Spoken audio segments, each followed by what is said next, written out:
पूजा पाठ करते हैं तो नकारात्मक ऊर्जा जो है हम पर हावी होने की कोशिश करती है और हमारे अंदर की जो नकारात्मक शक्ति होती है उसे यूं कहें कि वो हमारे शरीर से बाहर निकलने की कोशिश करती है, या फिर पूजा की सामग्री को लेकर लड़ाई हो गई हो। तो इसीलिए 9 दिन तक माता की स्थापना होगी, माता घर में बैठी रहेगी, तो वो शक्तियां कहीं ना कहीं तो भागेगी। जो पूजा है आप ये मानिएगा कि सफल हुई है। जो मंत्र जपा जाता है वो वैसे भी निष्फल रहता है, उनकी और शक्तियां भी चलती है।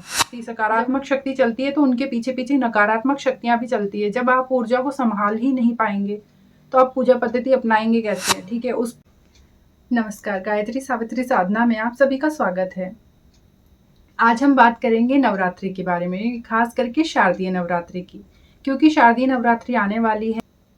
सभी भक्त पूरी जोश और उमंग से नवरात्रि के स्वागत के लिए बिल्कुल तैयार हो गए होंगे।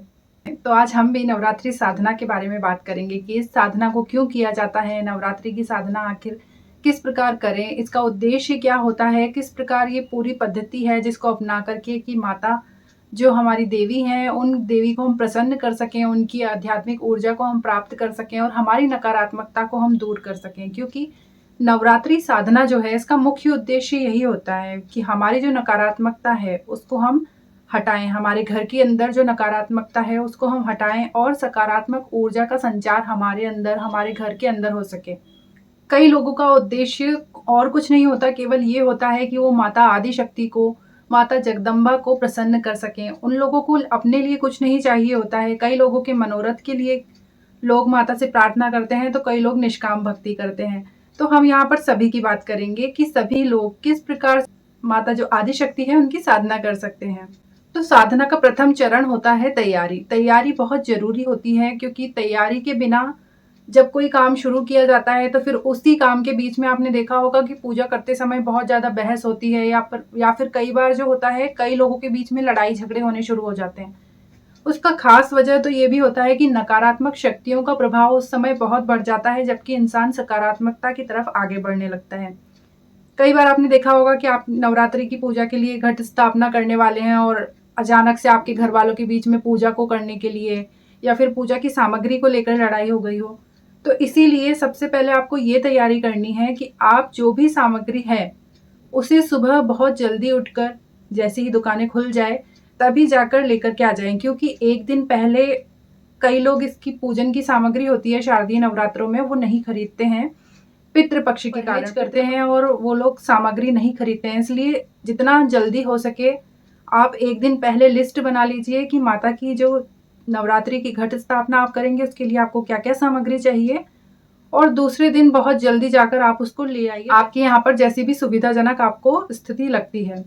देखिए, इस चीज के पीछे मुख्य उद्देश्य ये भी है कि जितना हम माता को जब हम बुला रहे हैं अपने घर में, माता की हम स्थापना करते हैं अपने घर में, घट स्थापना होती है, सभी प्रकार के देवी देवताओं को उस घट में स्थापित किया जाता है। तो वो जो घट स्थापना होती है उस समय आप लोग अपने मन को शांत रखें, ना कि लड़ाई झगड़ा करें। क्योंकि कई जगह ये होता ही है, जब हम पूजा पाठ करते हैं तो नकारात्मक ऊर्जा जो है हम पर हावी होने की कोशिश करती है और हमारे अंदर की जो नकारात्मक शक्ति होती है उसे यूं कहें कि वो हमारे शरीर से बाहर निकलने की कोशिश करती है। क्योंकि पता है 9 दिन तक माता की स्थापना होगी, माता घर में बैठी रहेगी, तो वो शक्तियां कहीं ना कहीं तो भागेगी। इसलिए आप इस चीज का पहले से ही ध्यान रखें। दूसरी जो आवश्यक तैयारी है वो है ब्रह्मचर्य और आहार। आप अपना जो आहार है वो शुद्ध रखें, सात्विक रखें। नवरात्रि में माँ दुर्गा के जो भक्त होते हैं उन भक्तों को माँ दुर्गा जो है ये भी चाहती है कि मेरे भक्त प्रसन्न तो रहें लेकिन स्वस्थ भी रहें। इसीलिए पूरी 9 दिन की साधना के दौरान आपको ब्रह्मचर्य का पालन करना है, अपना आहार सात्विक शुद्ध रखना है। कोशिश करें कि आप निराहार व्रत रखें, अगर नहीं हो तो आप एक समय भोजन कर सकते हैं। जो भी आप भोजन करें वो शुद्ध सात्विक होना चाहिए। अगर आप भोजन कर रहे हैं तो उसमें लहसुन प्याज का उपयोग ना करें। जितने भी माता के भक्त हैं, खास करके सात्विक भक्त, वो जो है मांस मदिरा से दूर रहें बिल्कुल। अगर वो लोग व्रत उपवास नहीं भी कर रहे हैं तो भी इन चीजों का परहेज करें। माता के नवरात्रि के जब आप घट स्थापना करते हो इसका मतलब है कि आपने माता को अपने घर में स्थापित किया हुआ है। आपने एक आध्यात्मिक ऊर्जा को, उस ऊर्जा को जिसने इस पूरे ब्रह्मांड को रचा है, उस ऊर्जा को अपने घर में स्थापित किया है, उसको अपने घर में स्थान दिया है। तो आप उसको अपने घर में स्थान दे रहे हैं तो अपने मन में भी स्थान दीजिए। मन से अपनी नकारात्मक जो भी आपकी बातें हैं उनको निकालिए, और जितना भी बुरा खाना है उस खाने से आप परहेज करें। तीसरी जो चीज़ होती है इसमें वो होती है भूमि पर शयन।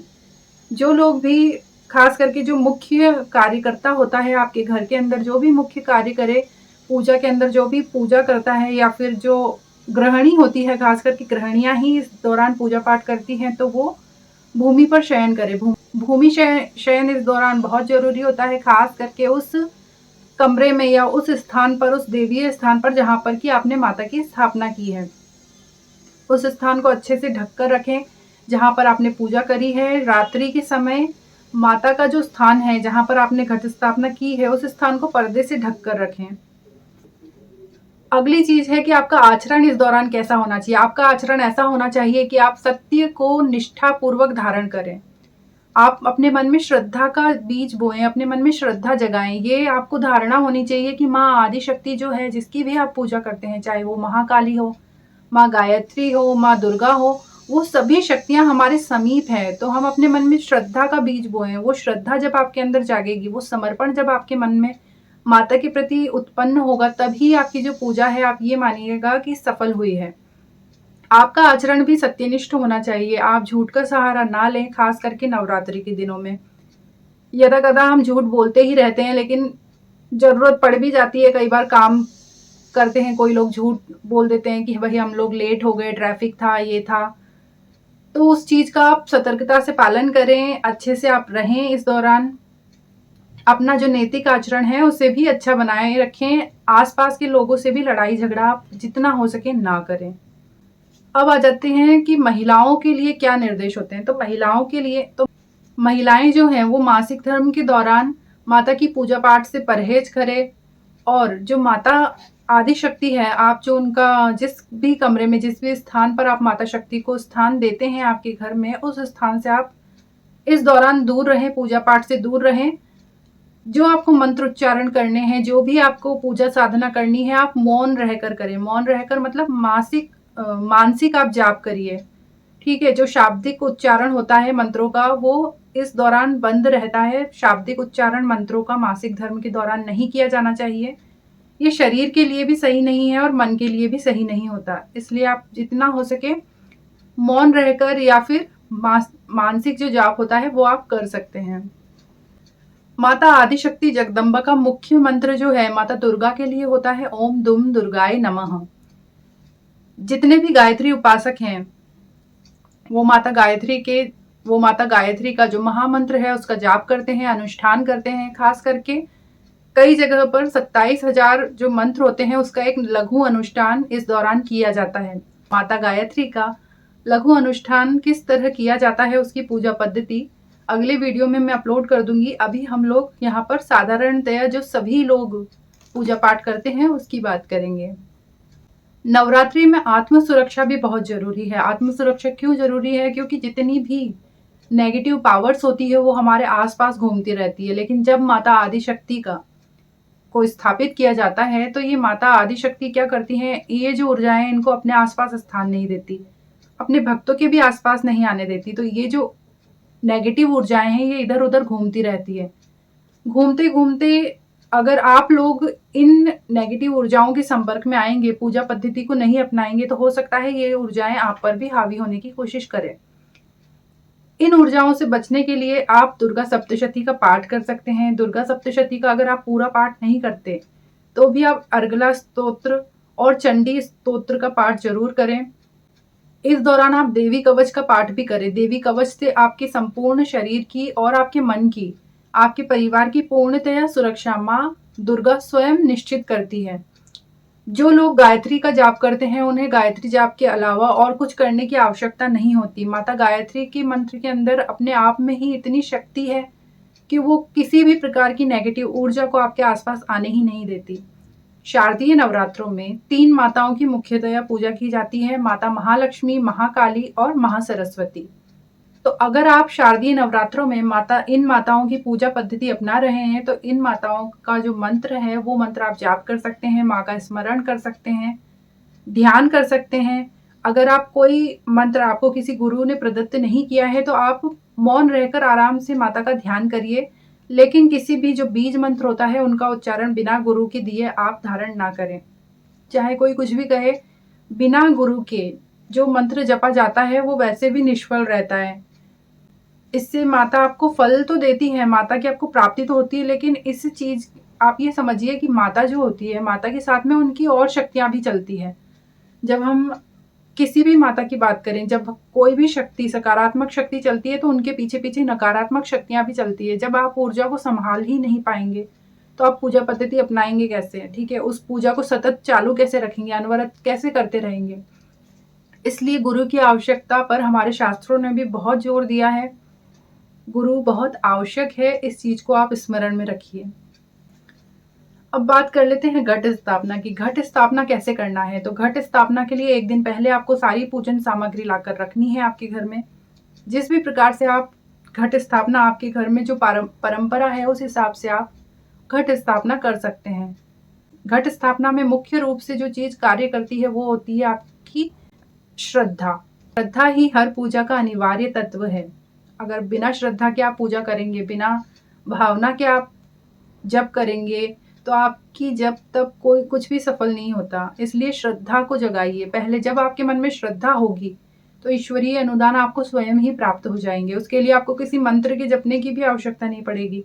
जब मन में ये भाव होगा कि स्वयं महाशक्ति जो हमारी पूरे जगत का कल्याण करने वाली है, वो हमारा कल्याण कर रही है, हमारे समीप है, हर समय हमें देख रही है, तो व्यक्ति के अंदर से नकारात्मकता उसी क्षण समाप्त हो जाती है और सकारात्मक ऊर्जा का उसमें संचार होने लगता है। देखिए, अब ये सारी चीजें तो मैंने आपको बता दी, लेकिन इसका सबसे प्रथम तत्व क्या है? प्रथम तत्व है आपका संकल्प। संकल्प से ही सृष्टि का निर्माण हुआ है। संकल्प में इतनी शक्ति है कि अगर संकल्पों को लेकर ठान लिया जाए कि हमें ये करनी है, खास करके संकल्प, मैंने इच्छा की बात यहाँ नहीं कही है। इच्छा एक अलग चीज है, संकल्प वो शक्ति है कि जब इंसान संकल्प को धारण कर लेता है तो उसका मन, उसका जो पूरा आचरण है, उसका जो शरीर है, वो उस संकल्प को पूर्ण करने के लिए आगे बढ़ने लगता है। इसलिए जब आप माता आदिशक्ति की नवरात्रों में स्थापना करते हैं तो पूजा के लिए आप संकल्प लीजिए। इस संकल्प को लेने के लिए आपको अपना नाम, आपका जो पता है, वो इन चीज़ों को कहकर माता को कहना है कि हे माँ, मैं आपका आह्वान करता हूँ, मेरा नाम, मेरा पता ये है। हे माता, हमारे घर में आप स्थान लीजिए। मैं नवरात्रि के 9 दिन आपकी पूजा करना चाहता हूँ। माँ, मेरी पूजा स्वीकार करना। आपका जो अनुदान है, ईश्वरीय अनुदान जो है, आपका देवीय अनुदान जो है, वो आप हमेशा मुझ पर बनाए रखना। इस प्रकार से ये कहकर आपको संकल्प लेना है। संकल्प लेने के बाद आपको जिस प्रकार से मैंने पूजा पद्धति बताई है, उस पूजा पद्धति के अनुसार आचरण रखना है, पूजा पाठ करना है। कोशिश करें कि माँ की जोत आप एक समय तो जरूर जगाएं, एक समय सुबह को। अगर आप दोनों समय कर सकते हैं तो माता की जोत जो है वो दोनों समय आपको जलानी है। दीपक जो है, अखंड दीप आपको रखना है। घी का आप उपयोग करिए। घी शुद्ध होना चाहिए, क्योंकि अभी आपको पता है मार्केट में बहुत तरह के बुरे पदार्थ मिले हुए, कहना मैं नहीं चाहती कि बहुत गंदी चीजें मिले हुए घी का, तेल का प्रयोग चलन में है। इसलिए आप कोशिश करिए कि जहां आपकी जानकारी हो वहीं से आप घी को खरीदें और माता की 9 दिन पूजा करें। महिलाओं के लिए खास ध्यान रखने वाली बात यह है कि महिलाएं 9 दिन का संकल्प तभी लें जबकि उन्हें पता है कि वो 9 दिन तक पूजा कर पाएंगी। अगर उन्हें ऐसा लगता है कि 9 दिन के बीच में उनकी पूजा खंडित हो सकती है या वो पूजा नहीं कर पाएंगी, या फिर ऐसी महिलाएं जिनके शिशु अभी छोटे हैं, बच्चे हैं लेकिन छोटे हैं, उनको संभालना ज़रूरी होता है, उनके लिए कई बार हो सकता है आपको पूजा पाठ छोड़ना पड़े, तो आप उस चीज़ का ध्यान रखिए और माता की स्थापना उसी प्रकार करिए, उसी प्रकार आपके सामर्थ्य के अनुसार ही माता की पूजा पाठ करिए।